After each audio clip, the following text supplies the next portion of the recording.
Kasikin, isa na pong magandang araw po sa ating lahat. Welcome na po sa panibago nating content. Siyempre, panibagong video po patungkol sa pag-alaga ng mga Oriental breed, Shamu Asil at Basilan. Oriental breeder po ng North Sipukian, Mantasilo po. Kasikin, welcome back. And of course, you are still watching Chicken Namnams TV po. So for today's video nga po pala ay naka-boots tayo mga kasikin. Ayan. Kasi yung LPA po nagiging bagyo na. Sobrang lakas po ng pagulan dito sa amin kagabi. At kung napapansin nyo, ayan. Sobra naman pong putik dito sa amin pong area. Ayan. Grabe pa ang pagbaha dito kagabi mga kasiken. Buti na lang ay wala pong halong hangin. So for today's video nga po pala mga kasiken ay meron tayong inihanda po patuka sa ating mga alaga. Yung kulang na lang po is yung ihahalo natin pong dahon. So for today nga po pala dahil sa nakarang araw, gumamit na tayo ng malunggay at saka madre de agua. So ngayon, yung kangkong na lang po yung ibibigay natin. Kasi yung tinanim po nating kangkong sa gilid po ng ating ranging area ay medyo mataas na. So first time natin silang i-harvest ngayon mga kasiken. At sa katunayan, meron na po ako dala ditong gunting at saka paglalagyan natin. So kangkong naman yung ihalo natin sapagkat yung kangkong ay siyempre maganda rin sa ating mga alaga. So dito tayo mga kasiken. Yung kangkong nga pala natin ay hindi natin na linisan yung kanyang area.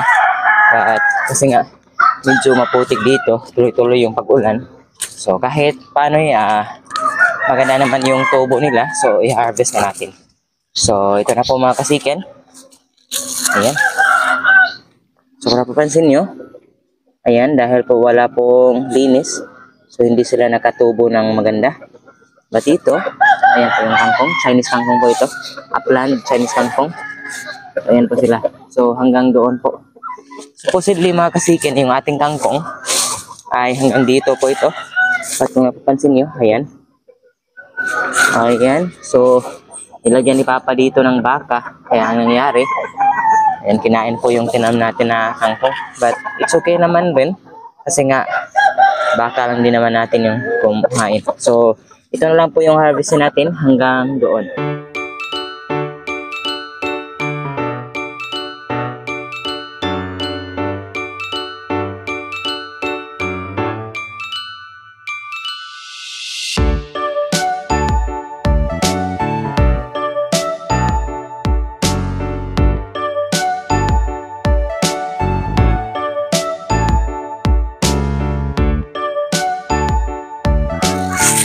Ayun. So, meron pa tayong isang area dito mga kasiken. So, tingnan din natin kung meron tayong ma-harvest. At saka meron ding garden si mama ng kangkong. So, subukan din natin. Tingnan doon kung meron pa tayong maidagdag. Kasi nga, medyo kakaunti lang yung na-harvest natin sa atin pong tinanim. Kaya samahan niyo ako mga kasiken. Dito tayo.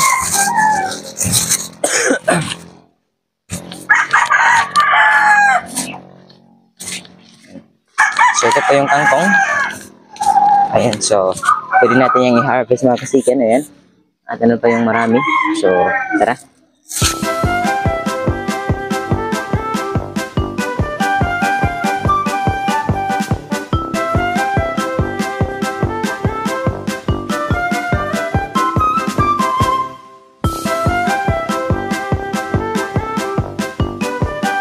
So, mga kasiken, medyo marami-rami na yung kangkong natin. Mga nasa 1.5 kilos siguro ito. So, which is really good po. Kasi malaking tulong na po ito sa atin pong pag-save po ng patuka sa ating mga alaga. So, nandito rin nga po pala yung sinabi ko na kangkong ni mama. So, dito. Meron din sa mga tanong dito, mga alugbati po. Ayan, sobrang taba po ng kanyang mga alugbati. Ayan. At saka yung kangkongan dito, ayan. So, sa tingin ko ay sa next na lang po natin itong patuka sapagkat medyo marami-rami na yung nakuha natin. At yan, ito na naman tayo yung papaya. Kahit pa paano ay magkakaroon din tayo ng alternatibong patuka sa ating mga alaga. So, sobrang ganda po talaga kapag meron tayong oras sa pagtatanim kasi nakakatulong din para kahit paano makapag-save po tayo ng ating mga patuka sa ating mga alaga. So mga kasiken, samahan niyo po ako muna at ihanda natin itong ating pong kangkong po para sa ating pong mga alaga. Ito na po yung nakahanda nating patuka sa ating mga alaga. So para mapuno po yung balde, ayan, lagyan natin ng kangkong. So hugasan muna natin ang kangkong. Nandito na tayo sa ating area mga kasiken. Ayan.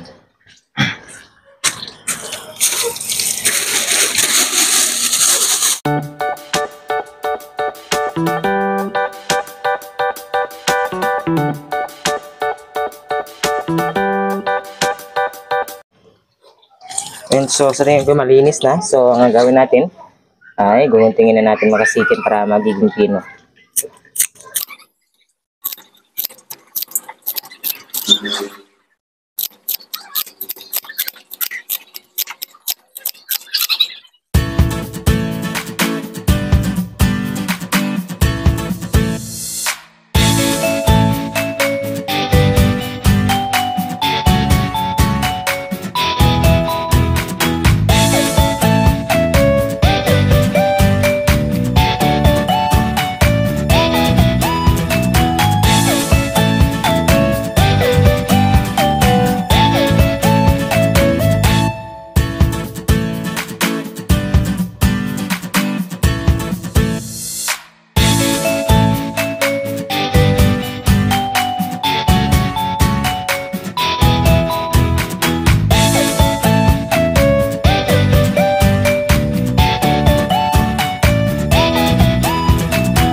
And so, kasi ready na po yung patokan natin. At ayun, magpakain na tayo. So, dito tayo magsisimula. Ayun, sobrang excited na po nila. So, kung napapansin nyo yung ating asil, supposedly doon, nilipat natin sapagkat hindi siya nangingitlog dyan sa ginawa ni Papa na paitlogan. So, dyan po siya sa pugad. So, later, i-update lang po namin kayo kung ilan na po yung itlog ng ating asil. So, dito na tayo magsisimula.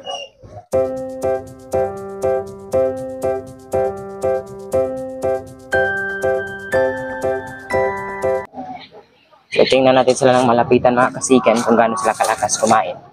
Lalong-lalo na itong dalawang to. Sobrang takaw talaga nila. Ayan, so, ang bilis na ubos. Ayan. So, yan po yung ating asil na ani. Dito rin sa kabila. Ayan. Supposedly, meron silang isang stag na kasama dito. But kinuha na natin sapagkat nangangasta na. So, sila na lang dalawa. So far, okay lang din naman yung kain nila.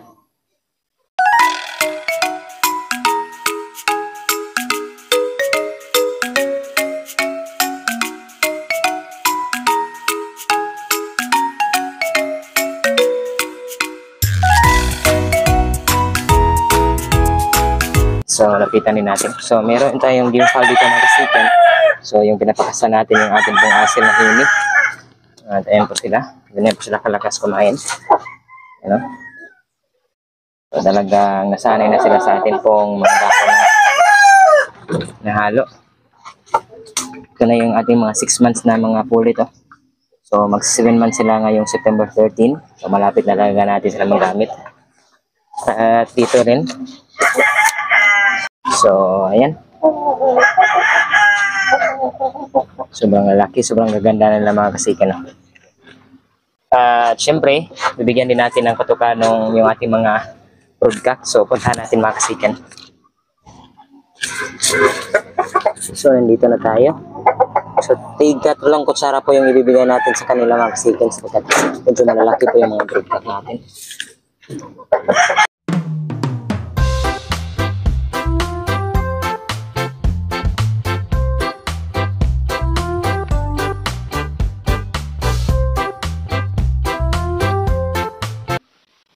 So, kasikin, tingnan natin ang malapitan kung gaano nila kagusto yung ating patuka. Ayan. Sobrang lakas po talaga nilang kumain, no?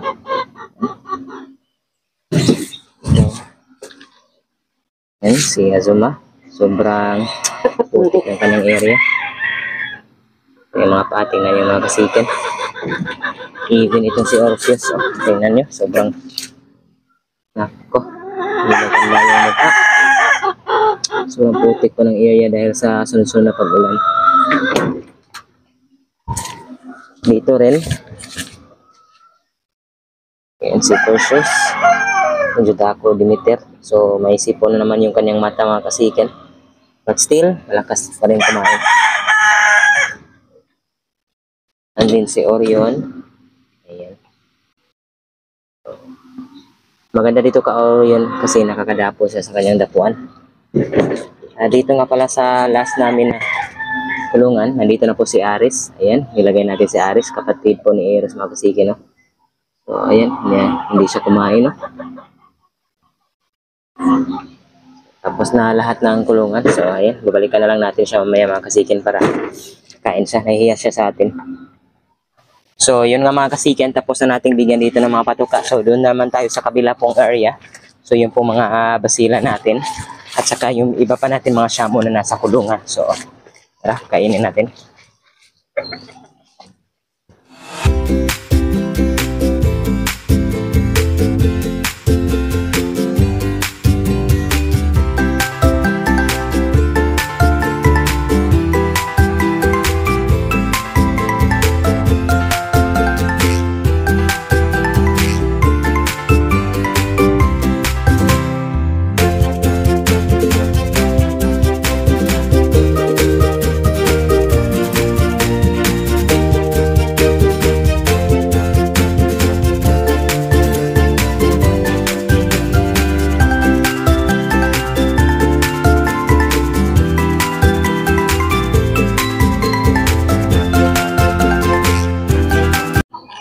Ayan, so natapos na po nating bigyan po lahat ng mga nasa kulungan.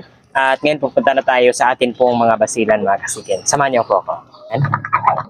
So, ayan na po sila mga kasiken, no? Sobrang lakas pa lang kumain, malapit na lang maubos. Ayan, so yung iba, nandun na po sa puno ng mangga. Ayan, dumapo na po sila doon. At yung iba, nandito na. So, ito po yung mga inahin natin na mga naglimlim. Lumabas po sila at kumain. Ayan. So, bago tayo magtatapos po sa ating video ngayon, ay ipapakita po namin sa inyo yung po ating mga naglimlim po dyan. May naglimlim na po dyan. And then dito, pangalawa. And then pangatlo, may naglimlim din. At pangapat, dito, panglima. So, apat na lang po yung itlog sapagkat napisa na po yung iba. And dito, ayan, may nagsimula lang pong mamisa dito mga kasiken, no? Kung magpansin niyo po yung tinig po ng sisiw. Ayan, may dalawa na pong pisa mga kasiken. So, kunin natin yung mga sisiw na yan. Diyan din, may naglimlim na rin dyan. At dito, ayan, meron.